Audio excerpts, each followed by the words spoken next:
ও হয় কিয়ানি বৰুৱানী এই পিনৰ পৰা গৈ আছিলো বুইছা ভাবিলো তোমালোকৰ তাতে সোমাই ইয়াৰ মেট্ৰিকৰ ৰিজাল্টৰ খবৰ লৈয়ে ল আহক আহক বহক ঘৰটো পিছে সাংঘাতিক সজাইছে দেই আকৌ আহিলে মা জানেনে নাই আমাৰ বিতুপনে ডিষ্টিংশ্যন পালে নহয় কল্লবৰ কাৰণে ষ্টেণ্ড নকৰিলে জানেনে 92% পাইছে নাই মা মই কপি কল কৰিম মোক মাৰ্কছ কম দিছে আমাৰ ইয়াৰ বেছি নহয় দিয়ক 65% হে পাইছে আৰু এখনৰ লেটাৰ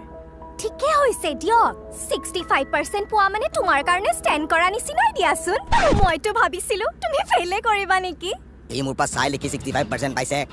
আৰু তই মোৰ পেপাৰ চুৰ কৰি 91% পাইছ পেপাৰখন চাগে ব্লেংক পেপাৰ আছিলে নহয়নে তুমি চাগে লিখিব নোৱাৰি তাক দি দিলা R D Sharma R S Agarwal S Chand হা a square plus b square equals c square